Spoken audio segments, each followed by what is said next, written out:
Oke, selamat sore teman-teman semua dari Sekolah Vokasi.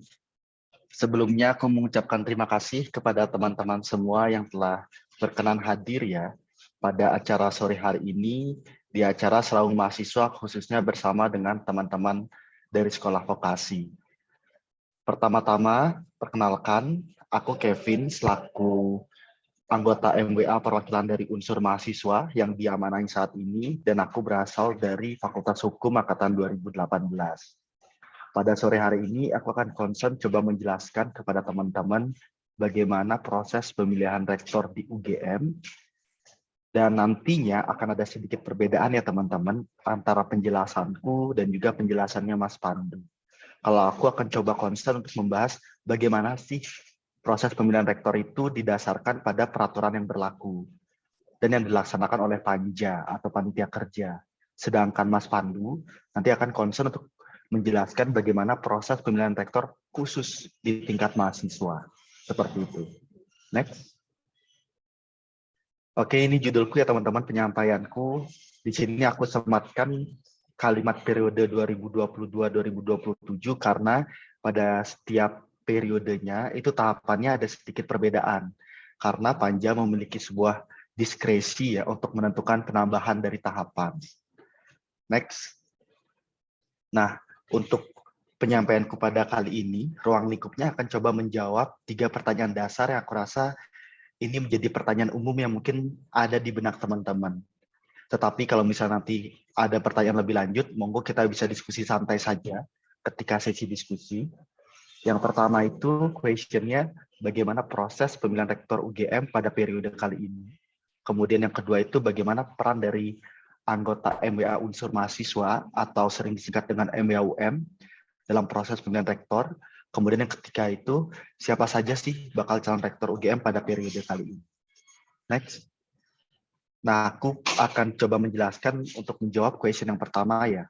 Sebelum aku mengajak teman-teman untuk berangkat lebih jauh mengetahui apa saja tahapan demi tahapan dari rangkaian pemilihan rektor di UGM. Jadi yang pertama-tama ingin aku jelaskan bahwasannya saat ini telah ada peraturan yang dijadikan rujukan dalam melaksanakan proses pemilihan rektor di UGM. Peraturannya apa saja? Itu ada 2 teman-teman. Yang pertama itu peraturan MWA nomor 3 tahun 2016 dan yang kedua itu peraturan MWA nomor 1 tahun 2022 yang baru saja dikeluarkan pada awal tahun kemarin. Nah, untuk teman-teman di sini yang ingin mengakses peraturannya, bisa langsung saja di-save atau mengunjungi link yang telah tertera ya di dalam PowerPoint. Barangkali teman-teman ingin membuat sebuah kajian atau mengkritisi dari peraturan yang ada, itu sangat dipersilakan dan dapat mengakses peraturan terkait. Nah, kemudian mungkin yang menjadi pertanyaan, apa saja sih perubahan yang dilakukan dari peraturan MWA nomor 1 tahun 2022 ini? Sebenarnya perubahan yang dilakukan itu terdapat beberapa hal ya, dan sifatnya cukup teknis, tetapi hal yang terpenting menurutku yang teman-teman perlu ketahui adalah di mana dari dikeluarkannya peraturan MWA nomor 1 tahun 2022 ini telah memberikan kepastian hukum untuk MWA-UM agar tergabung ke dalam yang namanya panja. Nah, mengapa demikian? Karena kalau teman-teman bandingkan kedua peraturannya, pada peraturan MWA nomor 3 menyebutkan bahwasannya perwakilan dari MWA untuk tergabung ke dalam panja itu jumlahnya 7 orang. Tetapi dengan dilakukan perubahan dan dikeluarkannya peraturan MWA nomor 1 tahun 2022, dilakukan penambahan menjadi 1 orang. Dan kini perwakilan MWA tergabung ke dalam panja itu menjadi 8 orang. Nah, kemudian kenapa hal ini aku usulkan dan penting? Mungkin teman-teman yang telah hadir di acara musyawarah mahasiswa telah menerima dan juga mendengarkan bagaimana kajian transparansi dan partisipasi mahasiswa, begitu juga naskah usulan terhadap perubahan peraturan MWA ini disusun dan isinya seperti apa. Hal ini penting karena jika kita menilik lebih dalam, bahwasannya anggota MWA yang berasal dari internal UGM itu totalnya ada 8 teman-teman. Yang terdiri dari 3 unsur guru besar, kemudian 3 tiga perwakilan dari dosen, satu tendik, dan satu mahasiswa. Nah, dengan jumlah perwakilan ke dalam panja yang awalnya 7, itu seringkali mengorbankan MBAUM. Jadi MBAUM itu tidak dilibatkan ke dalam panja. Karena dari beliau-beliau ada sedikit ketakutan apabila mahasiswa tergabung ke dalam panja, maka dapat melihat dan juga mengawal proses pemilihan rektor dari hulu sampai hilir. Nah, ini ada sedikit ketakutan dari beliau-beliau di atas. Karena memang tidak bisa dipungkiri, ada saja hal-hal yang bersifat politis ya, yang ada di dalam rangkaian proses pemilihan rektor ini. Seperti itu. Nah, tetapi dengan dikeluarkannya peraturan MBA nomor 1 tahun 2022 ini, dan juga di dalam naskah usulan yang aku presentasikan ketika rapat plenum, telah menyebutkan bahwasannya yang harus tergabung ke dalam panja perwakilan MWA itu adalah seluruh anggota MWA yang berasal dari masyarakat UGM atau internal UGM. Jadi tidak ada lagi tuh permasalahan MBAUM tidak dilibatkan ke dalam panja sehingga tidak dapat mengawal proses pemilihan rektor dari hulu sampai hilir, teman-teman.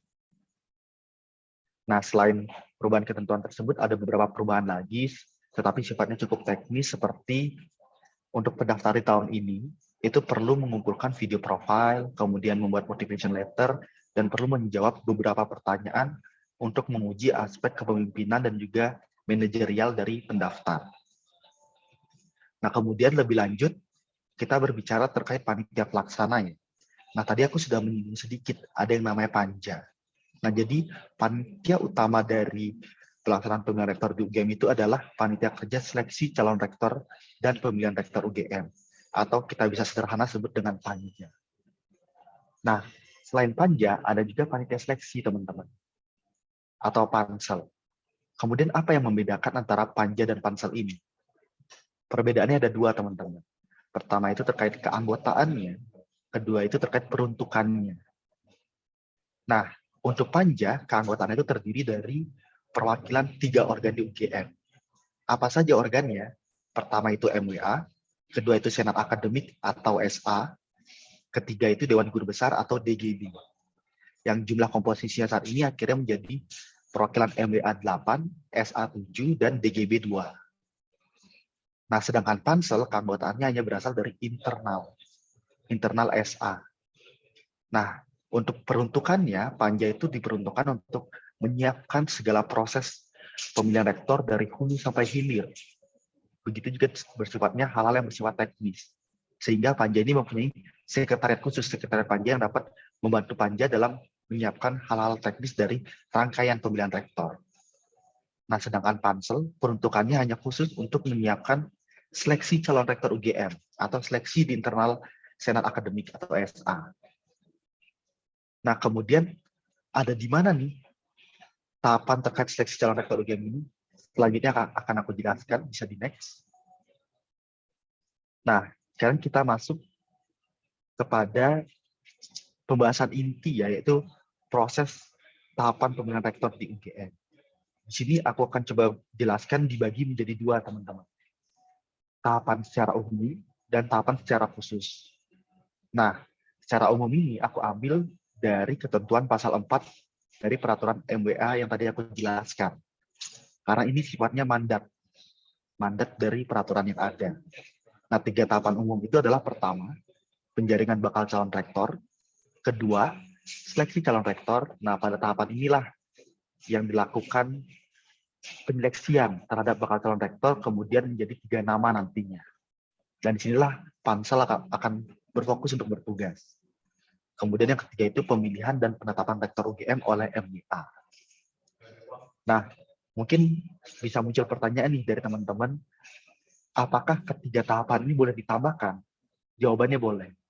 Karena memang panja diberikan kewenangan untuk mengeluarkan sebuah diskresi tambahan kegiatan yang pada intinya dapat mendukung kelancaran proses pemilihan rektor. Tetapi 3 tahapan ini tidak boleh ada yang dikurangkan sama sekali karena sifatnya mandat dari sebuah peraturan. Nah, kalau teman-teman perhatikan dari pembahasannya, itu ada 2 model penyebutan. Ada bakal calon rektor, ada calon rektor. Nah, kemudian apa yang membedakan dari penyebutan ini? Bakal calon rektor itu ditujukan terhadap pendaftar yang telah dinyatakan seleksi administrasi. Sebagaimana kita ketahui, saat ini ada 6 bakal calon rektor ya, yang telah ditetapkan oleh Panja. Sedangkan calon rektor itu penyebutannya untuk bakal calon rektor yang telah dinyatakan lolos seleksi oleh Senat Akademik. Nah, itu nanti akan ada 3 calon rektor berarti, karena tugasnya SA adalah menyeleksi berapapun jumlah bakal calon rektor menjadi 3 nama. Sebelum nantinya dibawa ke tingkat MBA. Seperti itu. Next. Nah, selanjutnya ini adalah terkait tahapan secara teknis ya, dari proses pemilihan rektor di tahun ini. Untuk tahapan penjaringan bakal calon rektor itu diturunkan menjadi 2 tahapan, yaitu pendaftaran dan juga seleksi administrasi. Pada awalnya pendaftaran dibuka dan didapatkan 7 orang pendaftar. Namun setelah dilakukan seleksi administrasi oleh Panja dari tanggal 24 Maret sampai 6 April, akhirnya Panja hanya menetapkan 6 bakal calon rektor. Karena 1 pendaftar dinyatakan gugur karena setelah ditelusuri tidak memenuhi persyaratan utama yaitu berstatus sebagai dosen PNS tetap. Nah, setelah itu kemarin sudah dilaksanakan ya 2 forum penjaringan aspirasi. Yang pertama itu forum Sarasehan Nyawiji menuju UGM 1, di mana kemarin telah disediakan forum khusus mahasiswa yang dihadiri kurang lebih 350-an mahasiswa. Mungkin dari teman-teman di sini ada yang sudah hadir juga dalam acaranya. Dan forum Sarasehan ini juga merupakan salah satu inovasi baru dari Panja dalam proses pemilihan rektor di tahun ini. Di mana inisiasi pelaksanaan forum Sarasehan ini berangkat dari sebuah keresahan permasalahan dari 5 tahun lalu. Bahwasannya ditemukan Senat Akademik dalam melakukan penyeleksian terhadap bakal calon rektor bersifat subjektif karena tidak memperoleh informasi yang komprehensif terkait apa sebenarnya yang dibutuhkan oleh aktivitas akademika. Maka dari itu, melalui forum Sarasehan ini, harapannya dapat memberikan asupan informasi yang komprehensif terhadap para bakal calon rektor dan juga para pemangku kebijakan. Siapa pemangku kebijakannya? Yaitu anggota Panja dan anggota SA. Seperti itu. Nah, kemarin juga telah disebar formulir penjaringan aspirasi ya, yang akhirnya berhasil ditampung kurang lebih 700-800-an aspirasi terakhir, yang akhirnya itu dijadikan semacam big data untuk diserahkan kepada SA sebagai bahan pertimbangan untuk memberikan penilaian terhadap bakal calon rektor. Karena dari big data yang diberikan, dari penyampaian teman-teman, secara akar rumput apa yang menjadi permasalahan mahasiswa, kemudian permasalahan pendik, dosen, dan sebagainya, maka Senat Akademik dapat menentukan sebenarnya yang dibutuhkan oleh UGM ini kriteria rektor seperti apa 5 tahun ke depan. Dan apakah program kerja yang ditawarkan oleh ke-6 bakal calon rektor ini telah mampu menjawab permasalahan yang ada. Seperti itu. Nah, kemudian apa yang membedakan antara forum Sarasehan dan forum penjaringan aspirasi publik? Yang membedakan adalah sifatnya, teman-teman. Mungkin teman-teman yang hadir kemarin dalam forum Sarasehan sifatnya lebih satu arah ya. Jadi full para pemangku kebijakan hanya mendengarkan dan mencatat apa yang menjadi permasalahan dari masyarakat UGM. Nah, kemudian dalam forum penjaringan aspirasi publik kemarin, para bakal calon rektor mencoba mengolah ke dalam sebuah program kerja yang harapannya mampu menjawab permasalahan yang ada. Nah, kemarin juga dalam forum penjaringan aspirasi publik telah disediakan kotak aspirasi ya, yang kemudian diambil random sampling, kemudian dijawab oleh ke-6 bakal calon rektor terkait isu kemahasiswaan. Setelah itu, yang saat ini akan berjalan tahapannya adalah tahapan seleksi oleh SA di tanggal 12 Mei besok. Nah, setelah itu baru di tanggal 20 Mei akan dilakukan tahapan pemilihan dan penetapan di tingkat MWA. Nah, pemilihan dan penetapan di tingkat MWA ini akan dilaksanakan melalui 2 tahap, yaitu tahapan secara musyawarah juga tahapan secara voting. Jadi yang akan diutamakan terlebih dahulu adalah musyawarah.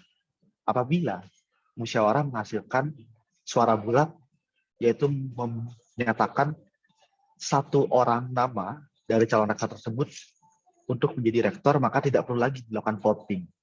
Tetapi jika dilakukan voting, ini juga akan dilakukan melalui 2 tahapan, yaitu pengerucutan nama dari 3 menjadi 2 terlebih dahulu, baru 2 menjadi 1 yang akhirnya ditetapkan sebagai rektor UGM. Seperti itu. Nah, kemudian kenapa nih 2 tahapan ini aku tandai kuning ya? Karena pada sela-sela 2 tahapan inilah acara inti dari rangkaian pemilihan rektor di tingkat mahasiswa itu akan dilaksanakan, yaitu forum tingkat fakultas sekolah di Langgam dan forum tingkat universitas akan dilaksanakan di sela-sela tanggal ini, yaitu antara tanggal 13 sampai 19 Mei. Seperti itu.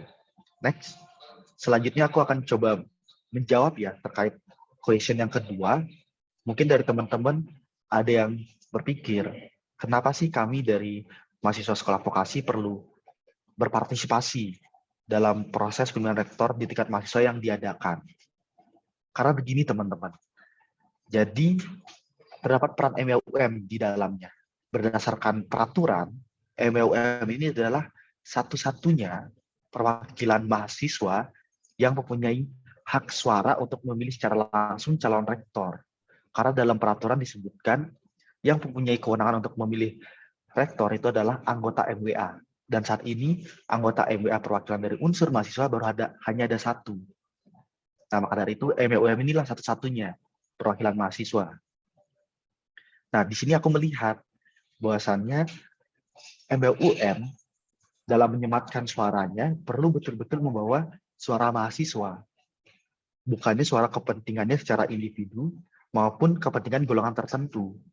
Karena ini merupakan satu-satunya peluang mahasiswa untuk dapat berpartisipasi seperti itu.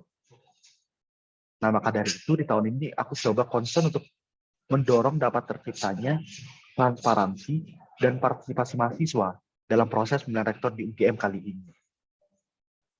Nah, kemudian terkait bagaimana bentuk transparansi dan partisipasi mahasiswa itu akhirnya dapat direalisasikan, nanti akan aku jelaskan. Dan dengan bergabungnya MEUM ke dalam Panja, maka MEUM ini juga memiliki peran tambahan, yaitu mengedukasi konstituennya, yaitu seluruh mahasiswa UGM terkait bagaimana sih rangkaian pemilihan rektor di UGM ini, dan sejauh mana sih mahasiswa dapat berpartisipasi. Tidak lagi masalahnya seperti 5 tahun sebelumnya ya, mahasiswa tidak merasa dilibatkan, tiba-tiba rektor sudah terpilih ketika itu. Sedangkan kita ketahui sivitas akademika dengan anggota terbesar adalah mahasiswa, dan kebijakan rektor yang dikeluarkan itu mayoritas merujuk kepada mahasiswa karena UGM sebagai institusi pendidikan. Seperti itu. Bisa di next. Nah, kali ini aku akan coba menjelaskan bagaimana bentuk transparansi dan partisipasi mahasiswa itu dapat diperoleh oleh mahasiswa.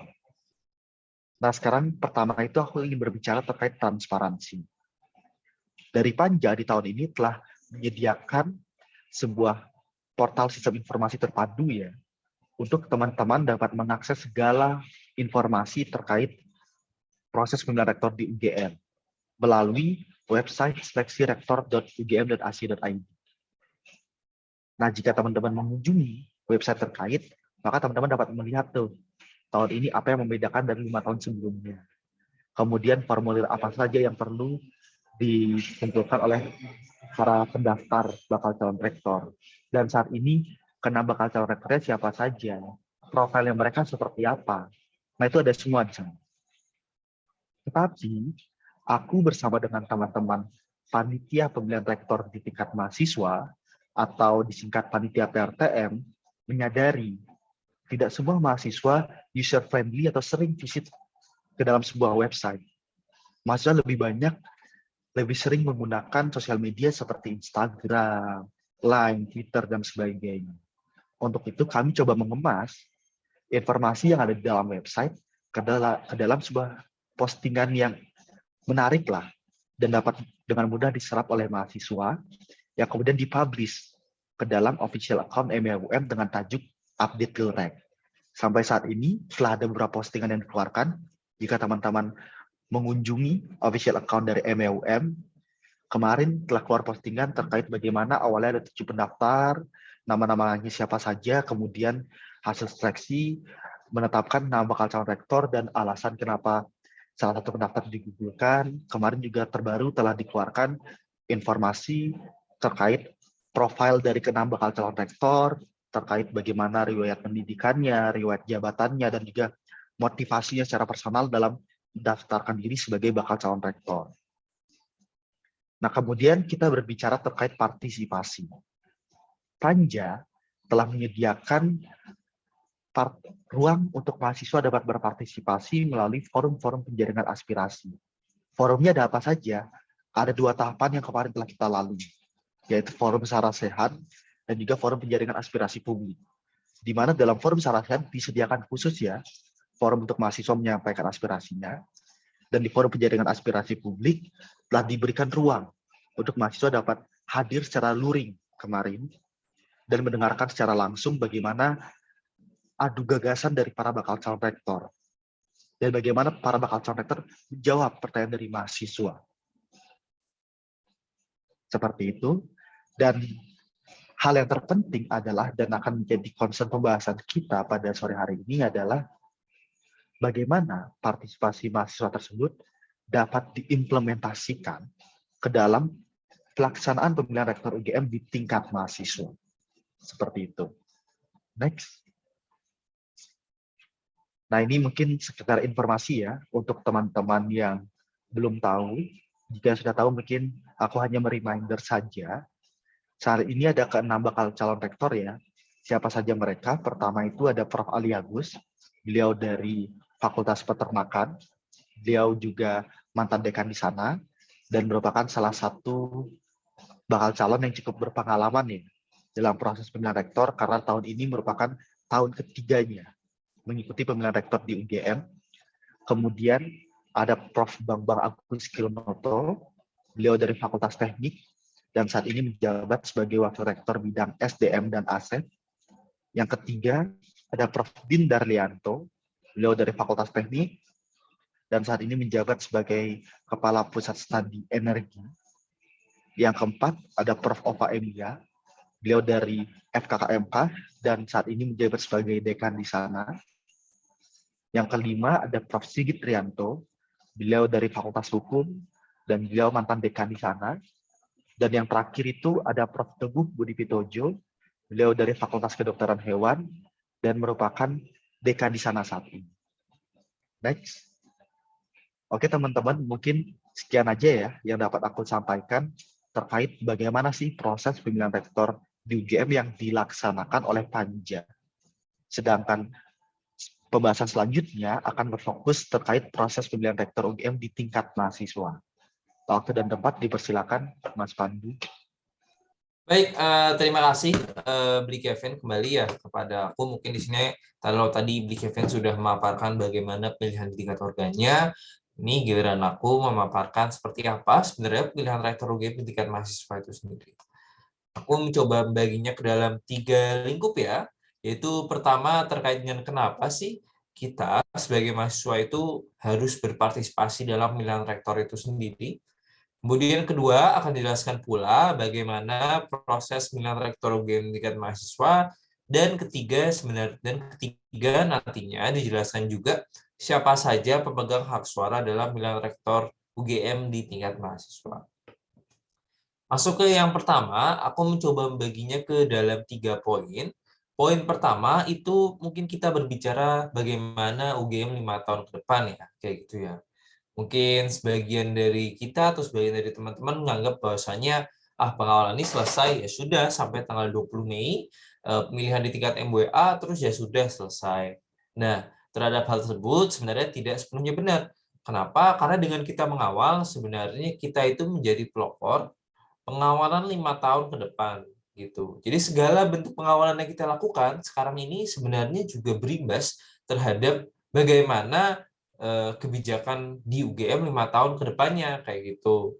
Nah, mungkin yang menikmati bukan kita ya. Kita dari sini berarti ada angkatan 2019, 2020 atau 2021. Tapi yang menikmati mungkin nanti teman-teman kita yang akan masuk di UGM tahun 2022, 2023, 2024 ataupun 2025. Nah, meskipun nggak menikmati, tetapi penting bagi kita untuk menjaga marwah UGM sehingga nanti tetap sesuai dengan nilai-nilai kerakyatan yang telah ditetapkan oleh para pendiri, kayak gitu. Untuk itulah penting bagi kita menjaga bagaimana nantinya 5 tahun ke depan teman-teman kita yang akan join di tahun-tahun selanjutnya itu dapat menikmati kebijakan kemahasiswaan yang lebih berpihak pada mahasiswa. Nah, kemudian kedua terkait dengan bargaining position. Teman-teman mungkin di sini ada yang terlibat dalam advokasi ya, advokasi kesejahteraan mahasiswa. Nah, di situ ya mungkin teman-teman yang terlibat dalam advokasi itu kan sering bernegosiasi, melakukan lobbying untuk mengubah kebijakan ya, mungkin di tingkat dekanat atau bahkan di tingkat rektorat. Nah, teman-teman di situ perlu bantuan nih untuk mengubah kebijakan bagaimana cara membantu mereka? Membantunya adalah dengan terlibat secara langsung. Pasif maupun aktif itu sangat membantu. Itu karena dengan terlibat dengan mengawal itu teman-teman menunjukkan kepedulian. Nah, oleh itu ketika ditanya oleh para stakeholder, nah, Mas mana buktinya isu yang dibawa itu didukung oleh mahasiswa. Nah, itu bisa ditunjukkan ke bukti bahwa teman-teman itu dengan sesungguhnya mendukung perubahan kebijakan yang telah diwacanakan. Kemudian ketiga terkait dengan pengawasannya. Mungkin tadi Bli Kevin sudah menjelaskan seperti apa mekanisme pemilihan di tingkat organnya dan aku tidak akan mempertanyakan objektivitas daripada pemilihan di tingkat organ. Akan tetapi kemudian manusia tetaplah manusia, tetap membuka kemungkinan untuk adanya kelalaian atau bahkan kecurangan. Nah, untuk itulah kita sebagai mahasiswa harus menjadi salah satu aktor check and balance sehingga nantinya ketika ada kejanggalan, ketika ada dugaan kelalaian atau bahkan kecurangan itu bisa dilaporkan dengan tujuan akhir nantinya rektor yang terpilih itu sesuai dengan regulasi dan peraturan perundang-undangan yang berlaku. Itu. Nah, mungkin itu abstrak ya. Oh iya, monggo Mas Jerry. Terima kasih sudah datang.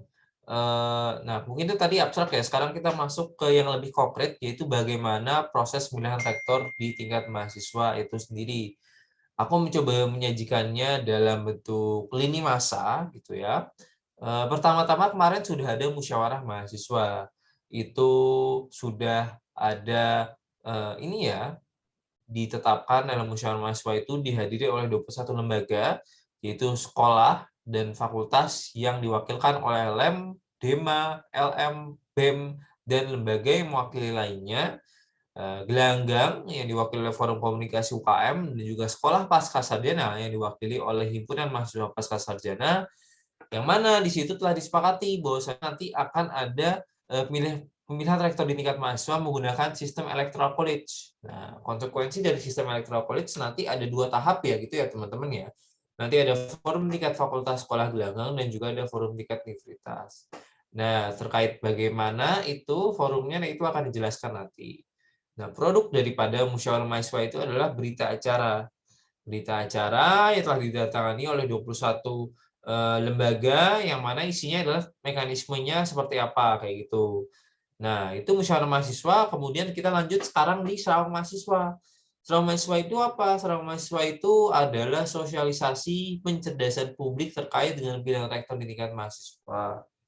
Nah, ini guna dari serawang mahasiswa ini adalah agar forum tingkat fakultas sekolah gelanggang nanti lebih ramai gitu. Lebih banyak teman-teman yang mengetahui bagaimana pilihan rektor di tingkat mahasiswa, sehingga nantinya pada saat berforum nih teman-teman udah tahu hak teman-teman seperti apa, dan misalnya cara mengakses grand design rektornya seperti apa gitu. Jadi harapannya dengan ada serawang ini, forum tingkat fakultas sekolah gelanggang itu lebih partisipatif. Nah, selain itu, di sisi yang lain, serawang mahasiswa itu juga menjadi cara bagi sekiranya teman-teman ada keluhan atau ada masukan atau saran kepada panitia pilihan rektor di tingkat mahasiswa atau kritik serta masukan kepada Bli Kevin bisa disampaikan di serawang mahasiswa ini. Karena serawang mahasiswa juga menjadi tempat penjaringan aspirasi dari panitia pelaksana pilihan rektor di tingkat mahasiswa dan juga MBOM gitu. Nah, setelah serawang mahasiswa, kita lanjut ke forum tingkat fakultas sekolah gelanggang, yang mana nantinya tiap-tiap fakultas sekolah gelanggang itu melakukan musyawarah. Atau mungkin bukan musyawarah ya, tapi berforum ya untuk menentukan rektor pilihannya. Nah, mekanismenya seperti apa, musyawarah atau forumnya itu dikembalikan lagi ke teman-teman. Misalnya teman-teman mau musyawarah raya, ibaratnya seperti konsolidasi aliansi, yang mana tiap-tiap mahasiswa mempunyai hak suara yang sama, nah itu bisa aja. Atau misal teman-teman mau seperti musyawarah perwakilan gitu, di mana yang punya hak suara adalah perwakilan daripada masing-masing lembaga, itu bisa juga. Atau misal teman-teman mau langsung voting, votingnya entah itu seperti pemilihan raya atau voting daripada perwakilan lembaga, nah itu dikembalikan lagi ke teman-teman gitu. Nah, yang pasti nantinya hasil daripada forum, entah itu mekanismenya seperti apa, itu nanti dituangkan dalam berita acara, di mana berita acara itu template-nya itu akan kami sediakan ya, dari panitia akan menyediakan untuk nanti teman-teman bisa isi rasionalisasinya seperti apa di balik pemilihannya, mungkin kalau voting hasil votingnya seperti apa untuk nantinya bisa dibawa di forum tingkat universitas kayak gitu. Nah, kapan dilaksanakannya? Bisa dilaksanakan mulai tanggal 13 sampai 18 Mei. Gitu. Nah, untuk berapa hari pelaksanaannya itu dikembali lagi ke teman-teman. Misalnya teman-teman hanya butuh 1 hari ya nggak apa-apa, atau mungkin butuh 2 sampai 3 atau 4 hari, nah itu silahkan. Tetapi pelaksanaannya itu harus dilaksanakan sebelum tanggal 19 Mei ya, teman-teman ya. Sehingga nantinya di forum tingkat universitas sudah ada satu nama yang ingin dibawa. Nah, setelah forum tingkat fakultas sekolah gelanggang, itu ada forum tingkat universitas. Di mana di forum tingkat universitas itu 21 lembaga yang sudah aku sebutkan tadi itu langsung voting, langsung pemungutan suara gitu. Di mana nantinya itu ada ini ya, apa namanya? Ada oh iya, sebelumnya kembali lagi ya ke forum tingkat fakultas sekolah gelanggang, hampir lupa. Itu nanti yang ditentukan itu bukan hanya satu nama, tetapi ada 2 nama yang dipilih. Itu ada pilihan pertama dan pilihan kedua ya. Kenapa? Karena di tingkat organ MWA nanti mungkin saja dilaksanakan 2 ronde pemilihan gitu ya. 2 ronde pemilihan, dan jaga-jaga kalau misalkan pilihan pertama yang dipilih teman-teman itu gugur di ronde pertama, maka di ronde kedua dapat memilih pilihan kedua. Nah, untuk itulah nanti di forum tingkat fakultas sekolah gelanggang teman-teman memilih 2 calon gitu ya. Untuk nanti di forum tingkat universitas nanti teman-teman juga menyumbangkan 2 nama, pilihan pertama dan juga pilihan kedua kayak gitu. Nah, di sini gitu ya. Di sini nanti pemungutan suara nanti seperti biasa, seperti halnya pemungutan suara, banyak-banyakan suara gitu. Nah, suara pilihan pertama dan pilihan kedua terbanyak kemudian akan dimandatkan kepada Beli Kevin untuk dipilih di organ MWA. Nah, dalam pemungutan suara itu nggak serta-merta pemungutan suara, berita acara rasionalisasi yang tadinya sudah dituangkan itu akan juga dibacakan dalam forum tingkat universitas. Nah, kapan dilaksanakannya? Dilaksanakannya itu ada pada tanggal 19 Mei 2022. Kayak gitu ya tahapannya ya. Kemudian terakhir ada pemilihan di tingkat MWA oleh MWA. Nah, kemudian siapa saja pemegang hak suara dalam pemilihan rektor UGM di tingkat mahasiswa? Di forum tingkat fakultas sekolah gelanggang itu dikembalikan lagi ke teman-teman. Misalnya tadi teman-teman mau semua mahasiswa punya hak suara yang sama, itu bisa aja. Atau misalnya mau langsung voting, bisa aja. Tetapi di sini aku hanya memberikan semacam contoh gitu ya. Itu bisa saja BO, BSO, atau LO, LSO, atau KMF, bisa aja himpunan jurusan, dan juga perwakilan angkatan. Ini contoh aja kalau misalkan teman-teman mau menggunakan. Kalau misalkan teman-teman mau sistemnya seperti yang lain, nah itu dikembalikan ke teman-teman. Nah, itu dikembalikan ke teman-teman ya untuk forum tingkat fakultas sekolah gelanggang. Yang fix itu adalah di forum tingkat universitas, di mana pemegang hak suaranya adalah fakultas sekolah yang diwakilkan oleh LEM, DEMA, LM, BEM atau lembaga yang mewakili, sekolah pasca sarjana yang diwakili oleh HMP, dan juga gelanggang yang diwakili oleh forum komunikasi UKM. Nah, mungkin itu sekian dari aku. Sekarang kita masuk ke sesi penanggap terlebih dahulu ya, gitu ya. Mungkin kepada Mas Gibran selaku Ketua BEM KMSV untuk menanggapi, tempat dan waktunya dipersilahkan. Sorry Mas, untuk Ketua BMSV-nya bukan saya hanya mewakili BMSV untuk di tingkat univ. Monggo ke Mas Yudi sebagai Ketua BMSV bisa Oh iya, sebagai mohon maaf, Mas Yudis selaku menangkap. Ketua BEM KMSV dipersilakan. Sorry. Oke, Mas. Nggak apa-apa. Terima kasih Mas Pandu sama Beli Kevin ya, yang udah ngejelasin, memaparin soal sosialisasi pemilihan rektor di tingkat mahasiswa tentunya. Dan mungkin ini aku juga di sini nggak apa-apa. Jadi mungkin aku di sini ada teman-teman dari lembaga di sekolah vokasi juga yang mungkin nanti jika memang nanti ada ingin bertanya, monggo dipertanyakan saja. Cuman dari aku, tanggapan dari aku mungkin udah cukup informatif juga, dan aku juga udah mendengar juga dari yang pertama terkait dengan proses pemilihan rektor di tingkat mahasiswa itu sudah disampaikan juga oleh Mas Gibran melalui musyawarah mahasiswa dan sebagainya ya. Alur-alurnya pun sudah disampaikan juga dari aku pribadi, dan sebenarnya dari aku pribadi udah cukup tidak ada permasalahan. Mungkin dari aku kemarin terkait dengan forum aspirasi publik yang diselenggarakan, mungkin dari aku teman-teman vokasi masih kurang ada sosialisasi terkait dengan itu, dan bahkan mungkin ada beberapa teman-teman vokasi yang sudah hadir. Dari aku, beberapa teman-teman BEM ternyata masih belum tahu informasinya itu. Mungkin nanti dari kita, dari BEM KMSW juga akan menyampaikan apabila terkait dengan lanjutan-lanjutannya ada forum-forum ataupun proses-proses pemilihan yang lain. Mungkin dari aku tanggapannya seperti itu, Mas Pandu dan Bli Kevin. Baik, terima kasih Mas Yudis. Mohon maaf juga tadi salah info aku dapetinnya nih dari teman-teman. Sorry banget ya Mas Yudis ya. Aman Mas Kevin. Jadi kalau di sini kan kita dari BEM KMSI kan yang mewakili ini kan ada Mas Gibran, dia wakil ketua aku di bidang kemahasiswaan dan aspirasi. Itu dia. Jadi mereka jadi ada tugas-tugasnya lah. Mungkin seperti itu, Mas. Oke. Sorry banget Mas Yudis. Terima kasih atas masukannya. Mungkin itu nanti akan ditamu terlebih dahulu bagaimana nanti diseminasi informasinya bisa lebih menyeluruh gitu ya. Mungkin nanti lewat dari teman-teman koordinator klaster yang mana mungkin dalam hal ini saya yang belum bisa hadir kayak gitu. Mungkin Bli Kevin ada tambahan, Bli? Oke, ya dari aku buat teman-teman yang mungkin kemarin belum bersempat hadir ya di acara forum penjaringan aspirasi publik, nanti teman-teman nggak masalah bisa nonton siaran tunda ulangnya di channel YouTube UGM buat mengetahui bagaimana jawaban-jawaban ya dari keenam bakal calon rektor, karena kemarin ada cukup beberapa isu yang akhirnya berhasil masuk ya ke dalam sebuah pertanyaan terkait pemberlakuan SPMA, penanganan kasus terkait kekerasan seksual, mental health, diskriminasi di lingkungan kampus, pembangunan fasilitas kemahasiswaan, dan radikalisme di kampus. Nah itu kemarin menjadi sebuah pertanyaan, tapi memang kalau ditonton, karena bakal calon rektor tidak menjawab semua pertanyaan. Nah sebenarnya dari sana kita bisa melihat bakal calon rektor itu lebih banyak concernnya ke salah satu isu yang mana, dan apakah dia lebih cenderung bermain aman, tidak berani menunjukkan komitmennya, atau berani tegas seperti oke, kita nggak akan melakukan SPMA atau bagaimana.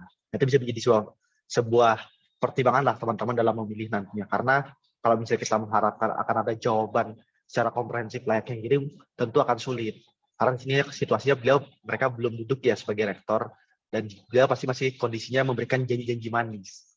Nah, jadi kita harus cerdas-cerdas untuk melihat siapa yang bisa memberikan komitmen dan siapa yang tidak. Kayak gitu. Itu aja sih. Mungkin tambahan dari aku, Mas Yudis. Monggo Mas Pandu. Baik, terima kasih Bli Agus Kevin. Terima kasih juga Mas Yudis atas tanggapannya. Atau ada tambahan lagi Mas Yudis? Mungkin aku sedikit mau nanya, soalnya dari mungkin ya Mas Pandu dan Bli Kevin, mungkin dari aku kemarin sempat mendengar isunya mungkin dari BEM KM UGM juga mengupload terkait dengan persentase dari Menteri Pendidikan ya, 30% dari untuk pemilihan rektor di UGM. Mungkin terkait dengan ini mungkin aku kurang informasi juga terkait dengan itu, dan untuk mahasiswanya sendiri itu berapa persen gitu kan. Karena kan mungkin disebutkan di akun informasinya dari BMKM UGM kan bahwa Pak Nadiem itu mendapatkan 30% persentasenya mungkin ya. Jika aku salah mungkin mohon maaf bisa dikoreksi. Nah, untuk dari mahasiswanya itu seperti apa? Mungkin itu yang mungkin aku pertanyakan, Bli Kevin dan Mas Pandu. Terima kasih. Monggo Bli bisa dijawab. Oke, betul Mas Yudis. Cuman tak koreksi dikit, jadi Mendikbud memegang suara sebesar 35% dalam hal konteksnya dilakukan voting. Ya tadi kan aku nyinggung tuh, di MWA tuh 2 tahapan dulu nih, musyawarah baru voting. Kalau musyawarahnya deadlock ya udah voting. Nah ketika voting, itu Mendikbud memegang suara 35%. Sedangkan mahasiswa, jadi kan sisa 65% suara. Nah 65% suara ini dibagi 17. Karena total ada 19 anggota MWA, 1 anggota nggak punya suara, itu Pak Rektor nggak punya suara. Kemudian Mendikbud 35%, sisanya 65% dibagi 17. sekitar 3,8 ya, atau kita bulatkan 4% lah. Di akun BEM kan nyebut itu 4%. Nah, 4% suara. Nah, nanti biasanya pengalaman 5 tahun lalu itu tidak menggunakan persentase tapi dikonversi 4% sama dengan 1 suara. Jadi 35% suara Mendikbud itu memegang sekitar 8 suara lah dia memegang. Nah, kemudian mungkin yang akan menjadi pertanyaan kritis dan juga kekhawatiran dari teman-teman, apakah nantinya dengan proses pemilihan rektor ini akan signifikan, suara yang aku bawa itu akan signifikan dalam menentukan rektor? Tentu jawabannya sangat jelas tidak signifikan. Tetapi yang perlu kita pahami adalah untuk saat ini adalah satu-satunya cara mahasiswa bisa betul-betul terlibat langsung dalam berpartisipasi. Pilihannya sementara saat ini adalah apakah teman-teman akan rela suara teman-teman itu diambil oleh kepentingan golongan tertentu atau kepentingan individu dari MEUM-nya atau bagaimana. Dan aku pun melihat apabila nanti di tahun ini suara yang dibawa oleh MEUM itu dalam memilih rektor bisa diklaim ya atau legitimate merupakan suara mahasiswa, itu akan menaikkan bargaining position dari mahasiswa di depan para pemangku kebijakan. Dan secara tidak langsung, walaupun dia 4% ya tetap 4% sederhana kayak gitu ya, tapi secara tidak langsung kualitas dari suara 4% yang dibawa oleh MEUM ini bargaining position-nya akan berbeda dibanding suara dari anggota MEUM yang lain. Karena dari seluruh anggota yang akan voting, satu-satunya yang mengadakan penjaringan aspirasi sampai ada pemilihan di konstituennya masing-masing cuma ada di MEUM. Sedangkan anggota yang lainnya tidak ada seperti itu. Jadi sebenarnya nggak punya legitim itu. Bapak Ibu yang udah dosen ketika memilih rektor A itu merupakan betul-betul suara dosen itu nggak legitimate sebenarnya. Berbeda dengan mahasiswa. Dan hal ini bisa menaikkan bargaining position di depan pemangku kebijakan dan khususnya kepada rektor terpilih. Syukur-syukur nanti rektor terpilih itu sesuai dengan harapan mahasiswa. Mungkin PR kita adalah bagaimana mengawal janji-janji yang telah ditawarkan. Nah, tetapi ketika rektor yang diharapkan mahasiswa ternyata tidak menang dan akhirnya rektor lain yang terpilih, itu akan menjadi pukulan keras dan catatan bagi rektor terpilih. Kenapa? Karena anggota sivitas akademika yang paling akan mengganggu kebijakannya selama 5 tahun ke depan siapa? Ya mahasiswa. Seperti itu.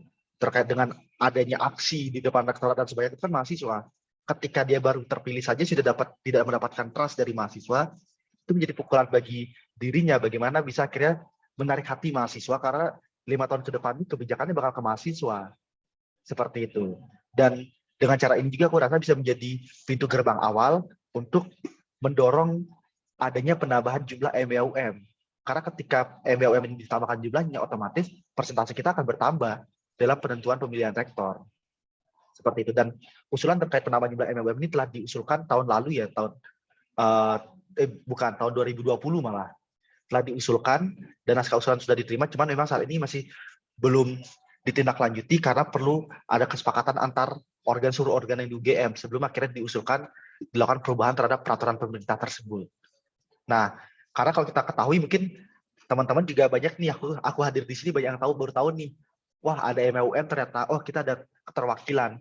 Selama ini kan nggak seperti itu, dan 5 tahun ke belakang tidak ada juga jaminan bahwasannya calon rektor yang dipilih oleh MEUM itu betul-betul keinginan mahasiswa. Makanya ketika aku riset 3-5 tahun ke belakang itu banyak senior-senior yang mengatakan, ya aku nggak tahu bagaimana prosesnya, bagaimana mahasiswa bisa terlibat, intinya udah terpilih aja rektornya. Seperti itu. Nah, ini kan nggak ada yang bisa, hal yang bisa dijaminkan MEUM yang 5 tahun lalu itu memilih betul-betul suara mahasiswa. Di sini juga pemangku kebijakan melihat, oke, juga nggak ada yang mempermasalahkan nih dengan perwakilan satu orang ini. Dan juga mahasiswa tidak merasa diwakilkan oleh MEUM, ya udahlah kita bentuk pemenuhan partisipasi aja.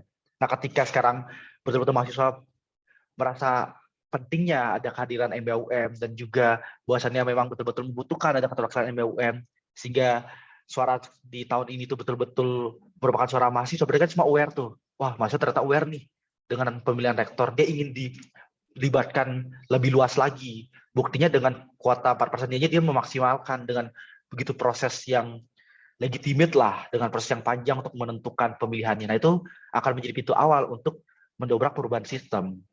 Dan rencanaku pemilihan rektor ini nggak hanya sebatas 20 Mei besok aku memilih rektor sesuai mandat dari mahasiswa selesai, nggak sebatas itu. Tapi harapan ini bisa menjadi pintu awal pengawalan 5 tahun ke depan. Jadi mungkin di zamanku, zamannya Mas Pandu atau Masnya Yudis hanya merasakan sebentar ya. Kita sebentar lagi selesai kan dari perkuliahan. Tapi yang akan lebih banyak merasakan adalah adik-adik di bawah. Cuman penentuannya ada di zaman kita. Seperti itu. Nah, lebih baik kita memanfaatkan peluang yang ada untuk menaikkan bargaining position kita untuk melakukan perubahan sistem yang ada. Seperti itu sih. Mungkin tanggapan aku ya terkait adanya persentase jumlah suara dari proses pemilihan rektor ini. Thank you. Baik, terima kasih Bli Kevin. Bagaimana Mas Yudis? Ada tanggapan lagi? Cukup. Makasih Bli Kevin sama Mas Pandu. Terima kasih. Oke, terima kasih juga Mas Yudis. Baik, dari teman-teman yang lain, apakah ada pertanyaan atau tanggapan bisa langsung raise hand, atau mungkin kalau tidak ada yang raise hand bisa langsung open mic, atau kalau misal malu-malu bisa juga via chat, entah itu secara publik ataupun secara privat aku nanti aku bacakan. Monggo teman-teman. Monggo, silakan Mas Akbar. Ya, sih Mas mau tanya, mungkin bisa dijelasin lagi Mas tentang berita acara tadi itu kayak gimana formatnya kah atau isinya kah? Terus itu nanti tujuan dari berita acara itu gimana ya Mas? Terima kasih. Mungkin aku langsung jawab ya. Jadi nanti kalau dari berita acara formatnya seperti halnya berita acara lainnya, ada tanggal, ada isi, dan juga ada tempat penandatanganan daripada misalnya kalau misalkan dalam konteks voting gitu, itu biasanya panitia. Kalau dalam konteks musyawarah biasanya seluruh peserta yang datang, atau misalnya musyawarah perwakilan kan dari lembaga-lembaga yang datang. Nah, nantinya mungkin berita acaranya seperti itu, sangat simple. Jadi misalnya nanti ini masih di drafting juga dari teman-teman panitia. Modelnya nanti ada dari tanggal segala macam, tanggal, tempat pelaksanaan, nanti ada isinya seperti apa. Nanti mungkin isinya nanti kalau misal teman-teman melaksanakannya melalui musyawarah, itu nanti isinya ada rasionalisasi di balik pemilihan rektor tertentu gitu. Jadi misalnya teman-teman memilih rektor A, nah maka telah ditunjuk itu memilih rektor A karena berdasarkan ini. Kenapa tadinya rektor B nggak terpilih? Karena ini. Kenapa nggak rektor C? Karena ini. Nanti ditulis juga dialektikanya seperti apa. Kalau misalnya ada catatan-catatan, misalnya teman-teman memilih rektor B, tetapi ada catatan misalnya beliau tetap mendukung SPMA, catatannya adalah untuk menolak wacana SPMA yang telah diberikan oleh beliau. Nah, itu dicantumkan aja kayak gitu. Sebenarnya fungsi terakhirnya adalah supaya Bli Kevin tahu nih kenapa teman-teman milih gitu, kenapa teman-teman milih ke calon A, B, atau C gitu. Gitu aja sih mungkin. Bagaimana Mas Akbar, apakah menjawab atau ada follow up lagi? Oh, berarti itu nanti bakalan disediain ya formatnya atau gimana? Yes, template-nya bakal disediain nanti dari panitia yang menyediakan. Oke Mas, terima kasih. Baik, terima kasih juga. Jadi teman-teman yang lain, apakah ada pertanyaan lagi?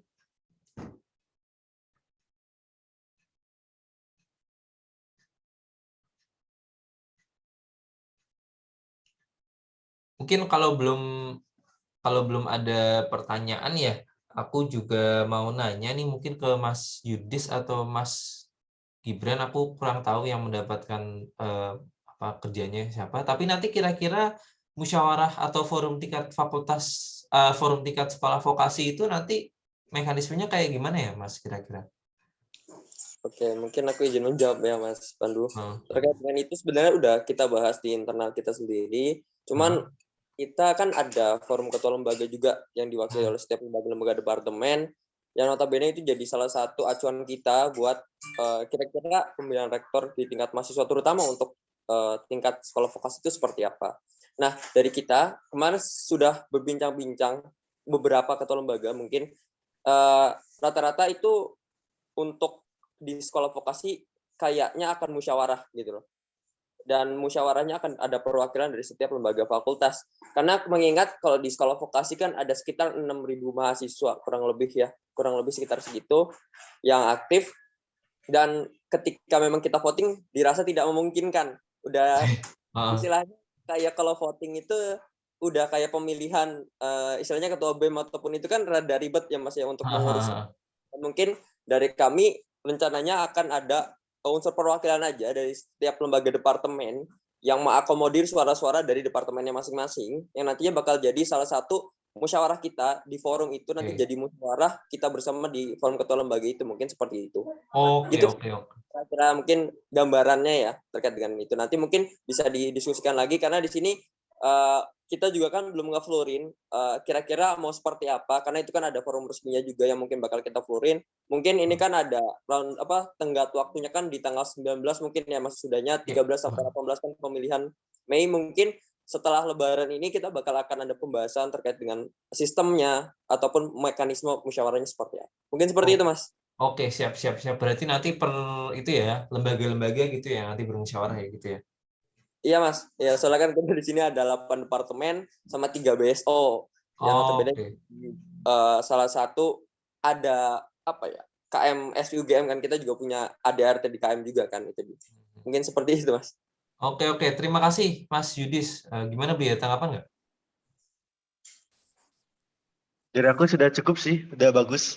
Yang penting nanti pokoknya mekanisme seperti apa yang terbaik, aku rasa teman-teman lebih paham lah.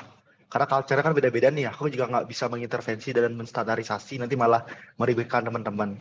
Yang terpenting nanti dari aku dan juga teman-teman panitia akan coba memberikan guideline lah ya, semacam handbook yang bisa jadi rujukan teman-teman kalau misalnya akhirnya memilih musyawarah, mungkin ini bisa jadi rujukan skemanya kayak gini. Kalau mau dengan langsung voting langsung seperti ini atau bagaimana atau mekanisme yang lain lah.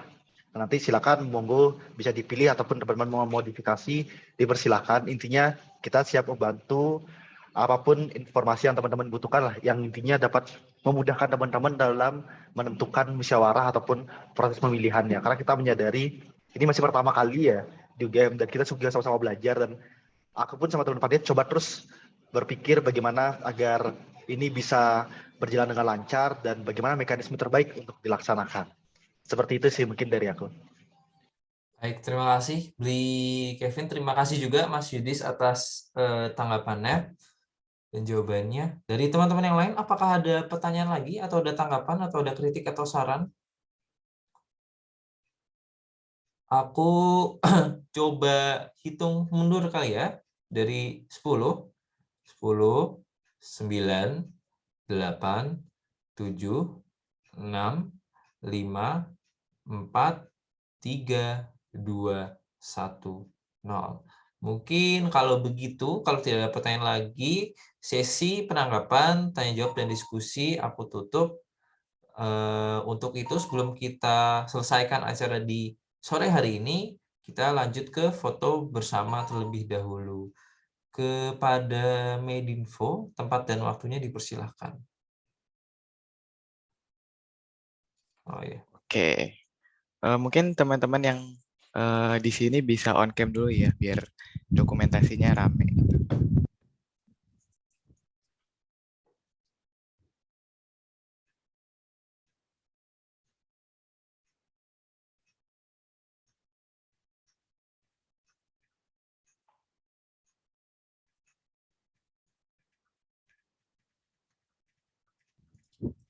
Oke, kayaknya udah ya.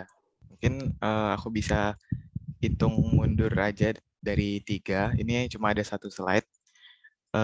Aku hitung 3, 2, 1.